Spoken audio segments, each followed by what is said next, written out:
invited to his humble abode, which is not so humble, and won't say where. And David, welcome. Well, thank you. Thank you, Carrie. I've had the opportunity to be in the right place at the right time on many occasions with some really amazing people. And I've had a lot of really interesting experiences of my own, going all the way back to very early in my life. I read this book actually when I was 7 years old. It's called How to Make ESP Work For You by Harold Sherman. This book talks about ESP as if it were something that most people didn't understand, didn't know about, and that surprised me. Most kids in my grade were reading Clifford the Big Red Dog, and this book was obviously a lot more intense than anything most kids would read at my age. There were no pictures. It was kind of scary.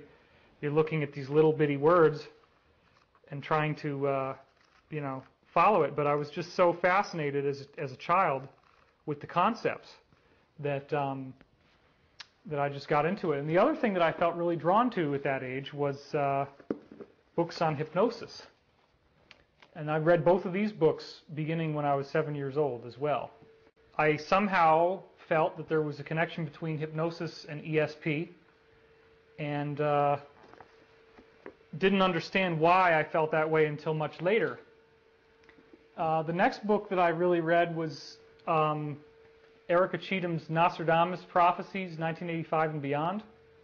This is when I first got into the idea that there was going to be some kind of event around the year 2000, which Nostradamus scholars typically would say is a cataclysmic event, a nasty event. And I saw that special on HBO where the Russian nuclear missiles are going to blow up the U.S. and they had Orson Welles narrating, and he goes into great detail about Nostradamus' prophecies. What triggered, why would a 7-year-old kid read books like this? Why would you be inspired to conduct such research at such a young age? Well, I was unusually intelligent, but more importantly, when I was 5 years old, I had a really pivotal event in my life, which was an out-of-body experience. I woke up in the middle of the night, and I was floating over my own body in bed, and I looked down and saw myself breathing, so it was clear that I was still alive. But I couldn't make sense out of why I was in two places at the same time and why I still had these funny yellow pajamas with the red cuffs. Well, the event had such an impact on me that I saved the pajamas. They became sacred pajamas, and I never washed them again. I never wore them again. These pajamas were in two places at once, and I didn't understand how that could be, and so they became very sacred to me. I wake up the next morning, very excited. I tell my father, and he says, "Oh, you just had a dream." I went to school, and I told the kindergarten teacher, Mrs. DeMazzi. She says, "You just had a dream." Now, bear in mind, I was a typical silly kid. Mrs. DeMazzi told my friend Chris and myself to go trim the Christmas tree, and so we proceeded to take our little scissors and start cutting branches off the tree. So, I did kid things. I had rocks in my pocket and paper clips and gumballs, but at the same time, once this out-of-body thing happened, I saved the pajamas, and I said, I got to get another chance, because if I hadn't have been afraid, I wouldn't have stayed in the house, and I probably would have gone somewhere really fascinating. And I had so many UFO dreams where, in some cases, I would end up talking to someone who looked like, after I saw the movie Star Wars, it became Obi-Wan Kenobi. And he said that something really amazing was going to happen in the future on Earth, and that I had some kind of role in it, and that I would be guided. And most of the conversations I couldn't remember when I woke up, but I would be so overwhelmed with the emotion of the loss of this contact with him that I would wake up and just be devastated by the fact that I had lost that connection. If we fast forward from that, which is a wonderful introduction to who you are today, you at some point became aware that you could be the reincarnation of Edgar Cayce. Right. I did read the ESP book, and he said the younger you are when you start doing these exercises, the more psychic you'll be. I'm like, I'm already 7 years old. What am I? I'm never going to be very good now. Should have been doing this since I was 2. I read this book, Stephen LeBerge, Lucid Dreaming, and then Exploring the World of Lucid Dreaming in high school, and was able to have lucid dreams based on the techniques in this book. I would end up on the main deck of UFOs and talking to beings, and LeBerge's perspective is, hey, this is just your mind. There's nothing real about any of this stuff. So I would just wake up and laugh and be like, none of this means anything. 6 months later, a friend comes in to my room.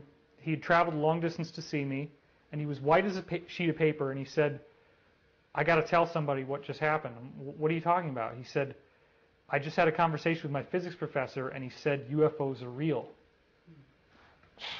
Give me a break, man. Come on. So, but I was curious enough that I had him keep talking, and he basically said the physics professor offhandedly mentioned UFOs are real, and he was the star pupil, so after class, he talked to the professor, and the professor said, yeah, we know this is true. We meaning NASA. He had worked in the higher echelons of NASA for 11 years. We know this is true, but we're never going to let it go out on the main headline of the New York Times. And the reason why is that we shock tested the public with War of the Worlds and found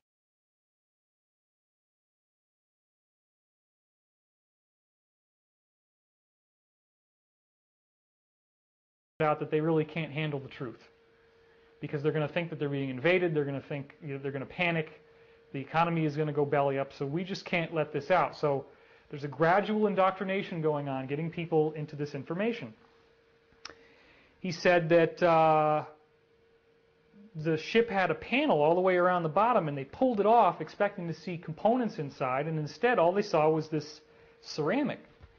So for a couple of years they didn't know what they were looking at, and they finally looked at the ceramic under magnification, high magnification, and saw all these lines on it.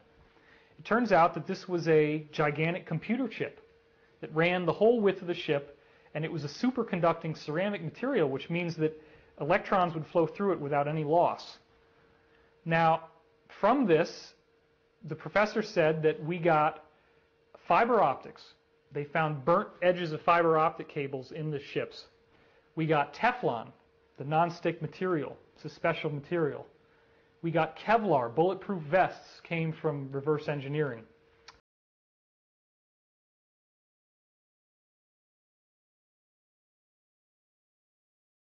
Laser beams pass between two mirrors. One of them is semi-permeable. A beam comes out.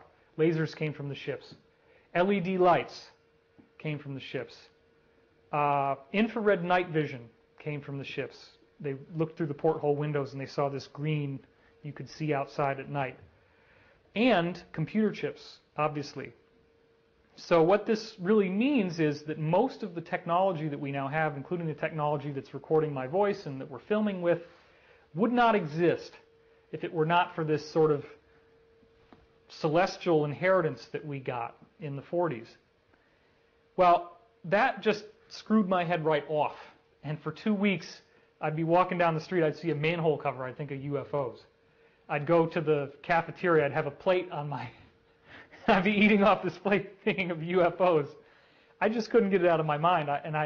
After 2 weeks' time, I said, if this is real, and I believed it was, because he went into propulsion systems, how they could get to light speed. He went into 3 different types of occupants they found in the ships.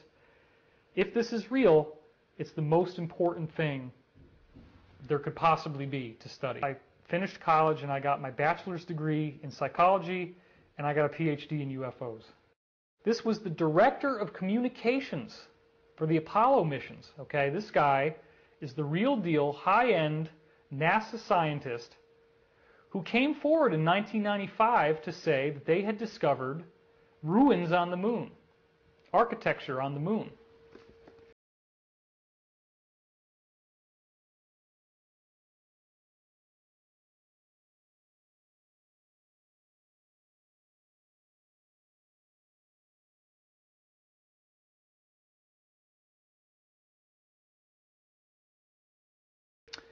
Well, this book went into so much detail about ancient civilizations and obviously showing that some sort of intelligence interfaced with ancient civilizations to get us to where we are now and to create these artifacts that we find all around the world.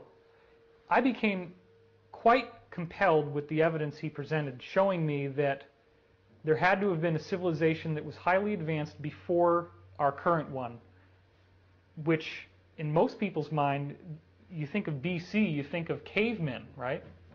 Well, BC is only, 100 generations ago, and that's not a whole lot of time, really. So, basically speaking, we have a much